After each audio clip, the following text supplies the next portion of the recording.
پاک پڑھیں۔ اللہم صلی علی محمد وعلی آل محمد کما صلیت علی ابراہیم وعلی آل ابراہیم انک حمید مجید۔ اللہم بارک علی محمد وعلی آل محمد کما بارکت علی ابراہیم وعلی آل ابراہیم انک حمید مجید۔ اللہم صلی علی محمد وعلی آل محمد کما صلیت علی ابراہیم وعلی آل ابراہیم انک حمید مجید۔ اللہم بارک علی محمد وعلی آل محمد کما بارکت علی ابراہیم وعلی آل ابراہیم انک حمید مجید۔ اللہم صلی علی سیدنا محمد وعلی آل سیدنا محمد واصحاب سیدنا محمد وبارک وسلم علیہم۔ ان الحمد للہ نحمده ونستعینه ونستغفره ونؤمن به ونتوکل علیہ ونعوذ باللہ من شرور انفسنا من سیئات اعمالنا من يهد الله فلا مضل له ومن يضلل فلا هادي له ونشهد ان لا اله الا الله وحده لا شريك له ونشهد ان سيدنا ومولانا محمدا عبده ورسوله ارسله بالحق بشيرا ونذيرا وداعيا الى الله باذنه وسراجا منيرا فقد قال الله تبارك وتعالى في الكلام المجيد والفرقان الحميد واعوذ بالله من الشيطان الرجيم بسم الله الرحمن الرحيم وهل أتاك حديث موسى إذ رأى نارا فقال لأهلهم كثوا إني آنست نارا لعلي آتيكم منها بقبس أو أجد على النار هدى فلما آتاها نودي يا موسى إني أنا ربك فاخلع عليك إنك بالوادي المقدس طوى وأنا اخترتك فاستمع لما يوحى إنني أنا الله لا إله إلا أنا فاعبدني وأقم الصلاة لذكري صدق الله العظيم وصدق رسوله النبي الكريم ونحن على ذلك لمن الشاهدين والشاكرين والحمد لله رب العالمين قال النبي صلى الله عليه وسلم بلغوا عني ولو آية أو كما قال عليه الصلاة والسلام۔ محترم معزز بزرگ اور دوستوں اور معزز صحابین کرام، السلام علیکم ورحمۃ اللہ وبرکاتہ۔ وعلیکم السلام۔ اللہ کا بے حد فضل، کرم، احسان، شکر جس رب ذوالجلال نے اس پرفتن دور کے اندر، اس گے گزرے دور کے اندر ہمیں یہ توفیق عطا فرمائی کہ ہم سب اس کی اس بارگاہ کے اندر حاضر ہوں۔ اللہ سے دعا فرمائے اللہ ہماری اس حاضری کو بے حد قبول اور منظور فرمائے، ہمارے لیے دنیا کے اندر ہدایت کا اور آخرت کے اندر نجات کا، بخشش کا، مغفرت کا ذریعہ بنائے۔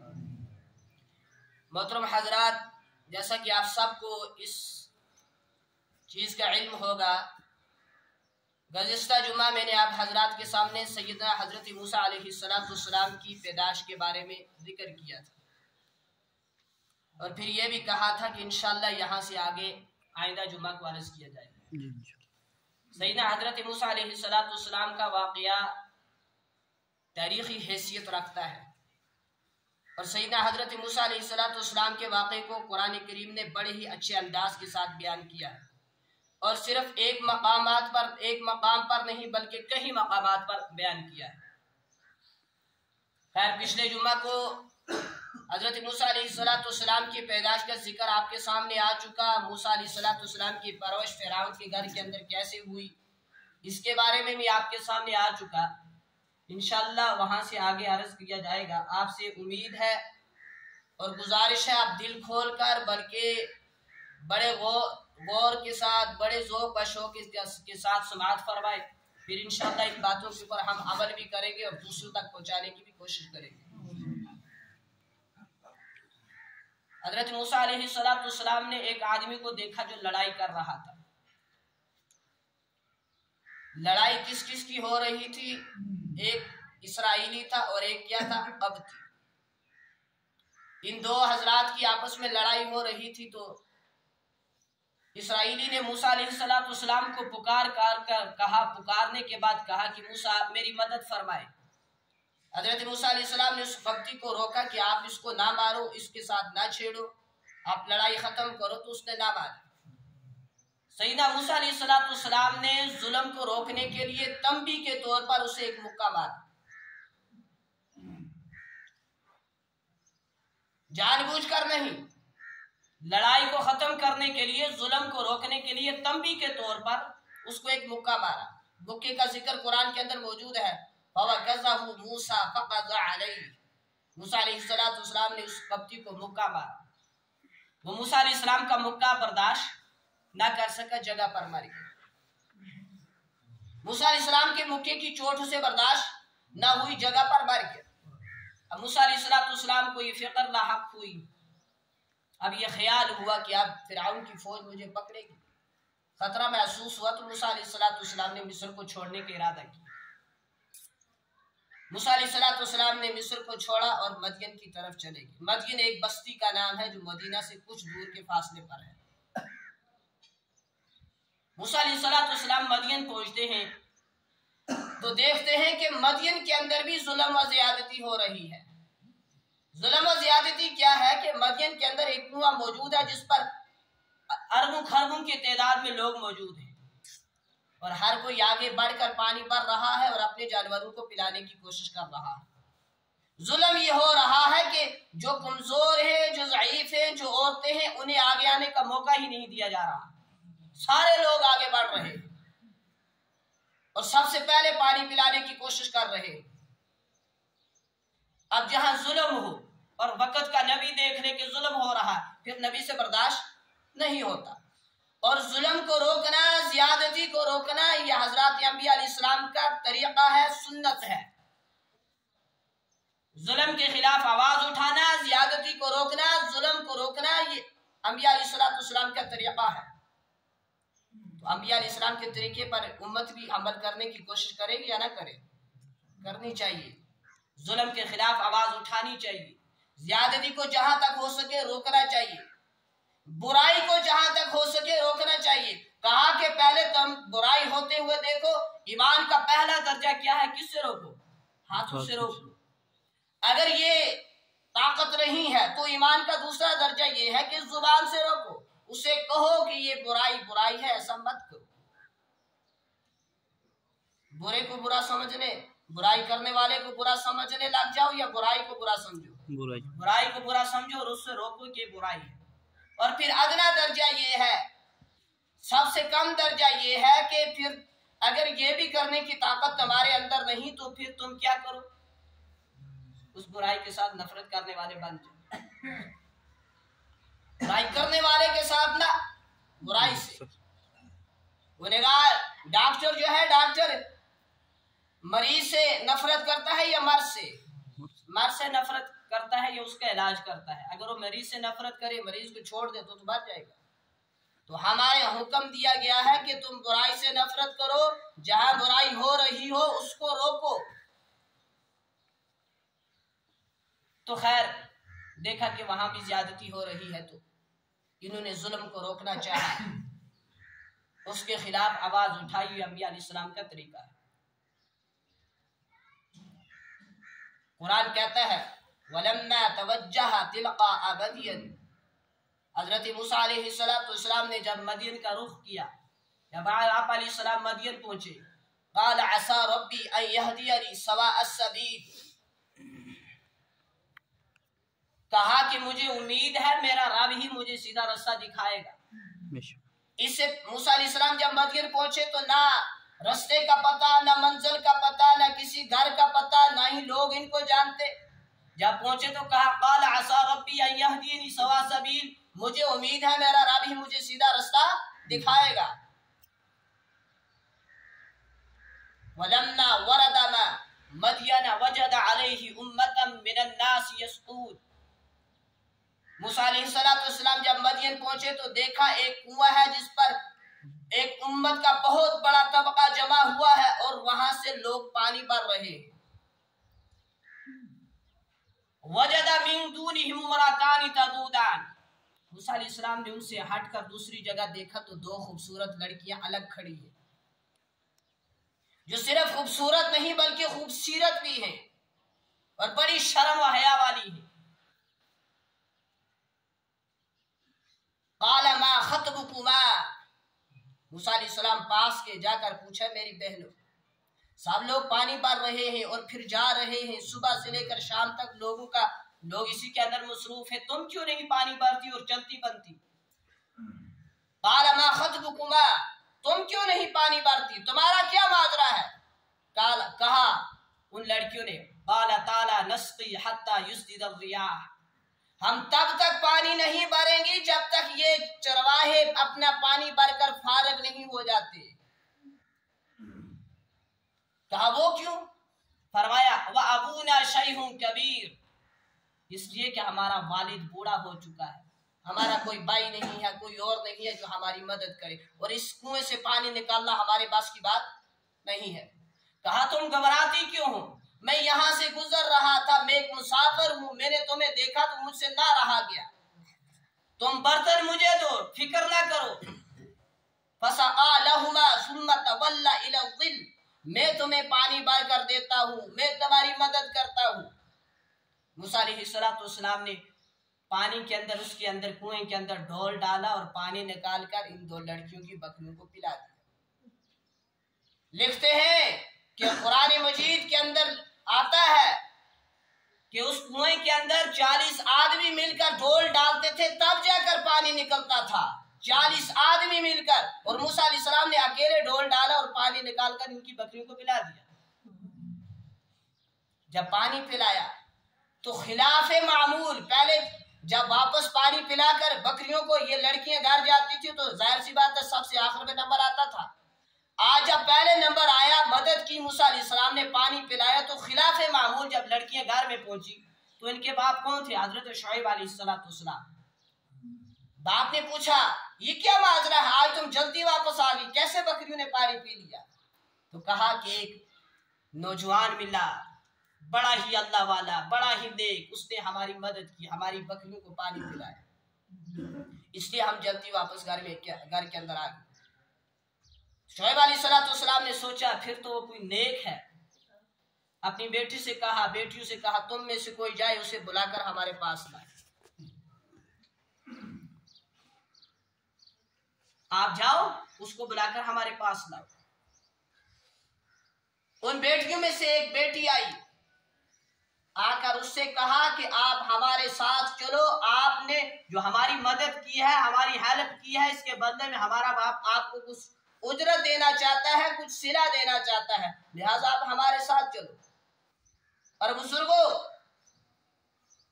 یہ واقعہ مدین کے اندر پیش آیا، حضرت موسیٰ علیہ السلام کے دور کے اندر پیش آیا، اور مدین ایک بستی کا نام ہے، میں نے ابھی کہا جو مدینہ سے کچھ دور کے فاصلے پر ہے، وہاں یہ واقعہ پیش آیا اور نقل قرآن مجید کے اندر کیا گیا۔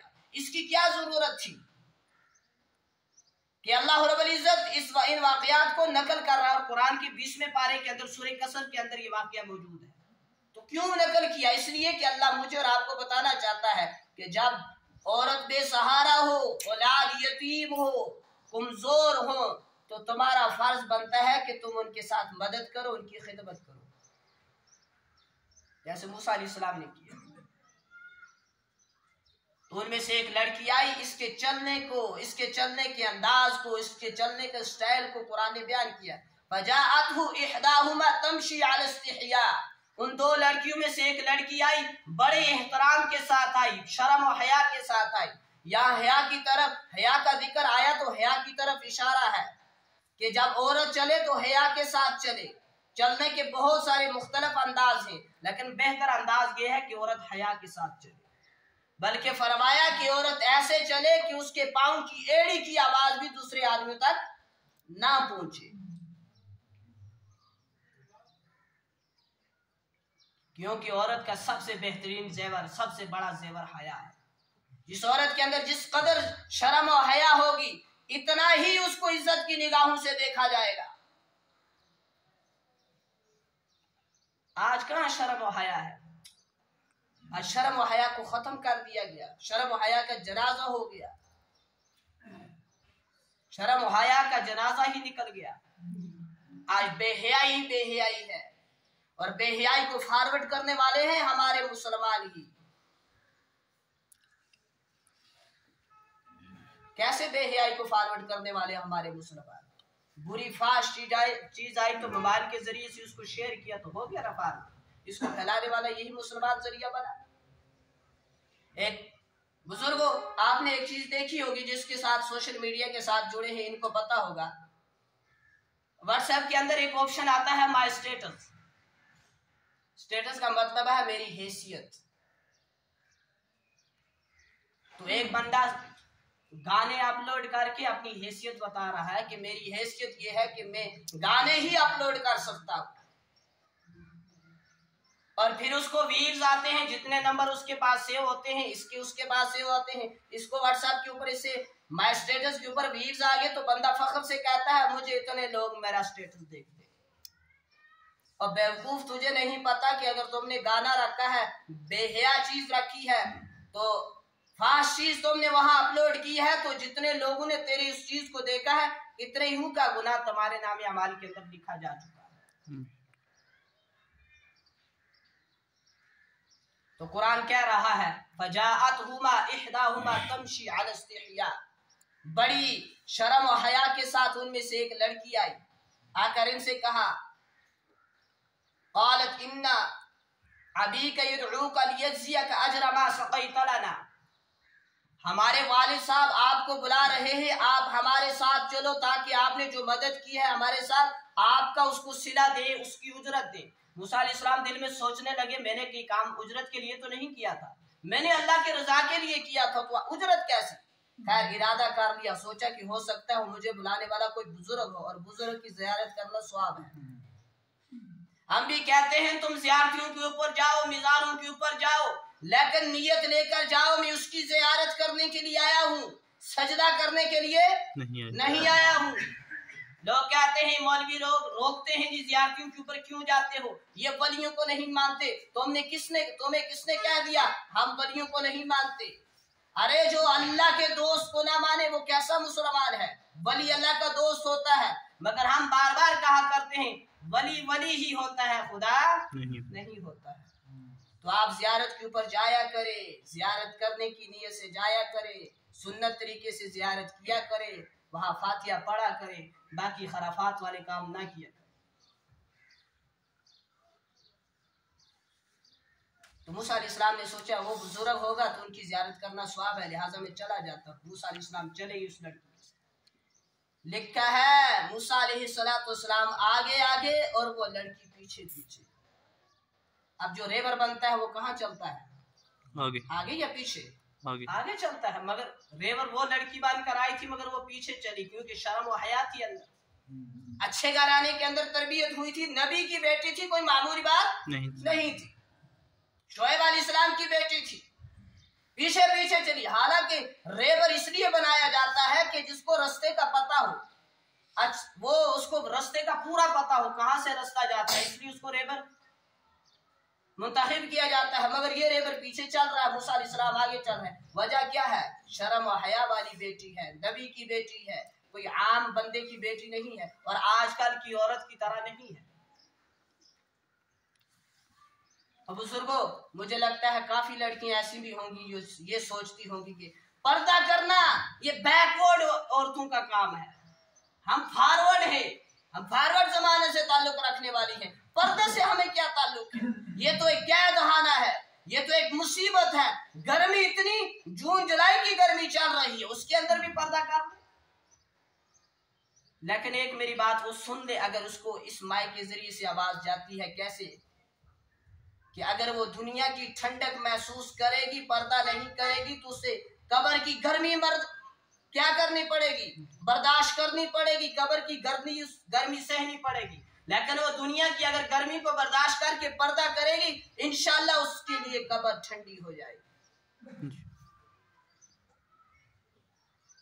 ہمارا اصلی مقصد جو ہے وہ آخرت ہے، دنیا نہیں ہے۔ دنیا کیسے گزر ہی جاتی ہے۔ بزرگ فرماتے ہیں، ایک بزرگ فرماتے ہیں صوفیہ یہ کوئی بزرگ کہ دنیا ایک دن کی طرح ہے، ہم روزہ رکھ کر بھی گزار لیں گے۔ دنیا ایک دن کی طرح ہم روزہ رکھ کر بھی روزہ رکھنے والے کا دن بھی گزر جاتا ہے یا نہیں گزرتا؟ ہم نے روزے رکھے، اللہ سے دعا ہے کہ اللہ ہمارے روزے کو قبول فرمائے، ہم کہاں مار گئے روزے رکھنے کی وجہ سے بھوکے پیاسے؟ اور جنہوں نے رکھے ان کا دن بھی گزر گیا، جنہوں نے نہیں رکھے ان کا دن بھی گزر گیا، لیکن مرتبوں کے اعتبار سے فرق پڑ گیا۔ ان کو قیامت کے دن اس کا بدلہ صلہ ملے گا روزے کا، وہ پچھتائیں گے کہ کاش ہم نے رکھ لیا ہوتا، مگر جایا ہوا موقع کب واپس آتا ہے؟ تو خیر بیٹی پیچھے پیچھے، موسیٰ علیہ السلام آگے آگے، موسیٰ علیہ السلام کو رستے کا نہیں پتہ، بیٹی پیچھے سے رستہ بتا رہی ہے۔ چلتے چلتے شعیب علیہ السلام کے گھر میں پہنچے تو آگے دسترخوان لگا ہوا ہے۔ شعیب علیہ السلام نے فرمایا بیٹھو، کھانا تناول فرماؤ، کھانا کھاؤ۔ تو کہا میں اس لیے کھانا نہیں کھاتا، مجھے یہ ڈر ہے کہ یہ کھانا میرے اس پانی پلانے کی کہیں اجرت نہ بن جائے جو میں نے آپ کی بکریوں کو پلایا تھا۔ کہا یہ اجرت نہیں ہے، بلکہ آپ میرے مہمان ہیں تو میرے ذمے ہے، میرے ذمے لازم ہے، میرے اوپر فرض ہے میں آپ کے مہمان نوازی کروں۔ آپ میرے مہمان ہیں لہذا کھانا کھاؤ۔ موسیٰ علیہ السلام نے کھانا کھایا، تناول فرمایا، آپس میں باتیں ہونے لگی۔ اتنے میں حضرت شعیب علیہ السلام فرمانے لگے میرے یہاں 2 لڑکیاں ہیں، جوان ہو چکی ہیں، تو میں سوچتا ہوں ان میں سے ایک کا رشتہ تمہیں دے دوں، ایک کا نکاح تمہارے ساتھ کرا دوں۔ آپ دیکھیں نا بزرگوں، جس کے گھر کے اندر جس کی دہلیز پر بچی جوان ہو جاتی ہے، اس کے ماں باپ کی راتوں کی نیندیں اڑ جاتی ہے، دن کا چین سکون ختم ہو جاتا ہے۔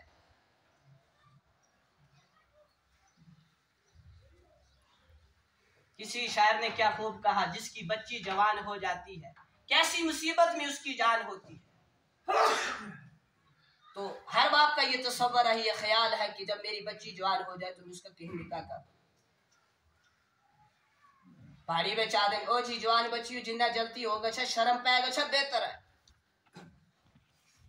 شعیب علیہ السلام نے بھی چاہا کہ بچیاں جوان ہیں، تو موسیٰ علیہ السلام سے کہا کہ ایک کا رشتہ میں آپ کے ساتھ کرنا چاہتا ہوں، شرط یہ ہے کہ 8 سال تک آپ نے ہمارے یہاں رہنا ہے، کام کرنا ہے، لیکن اگر آپ 10 سال تک کرو، 2 سال اور پڑھا لو تو آپ کے احسان ہے۔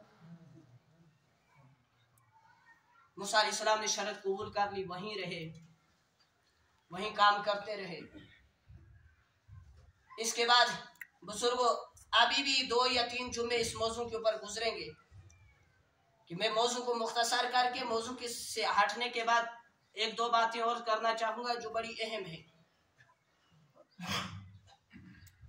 بسا اوقات ہمارے یہاں کسی کے گھر کے اندر کچھ خوشی کا موقع ہوتا ہے، شادی بیاہ کا موقع ہوتا ہے، کوئی اور خوشی کا، تو بارش آ جاتی ہے،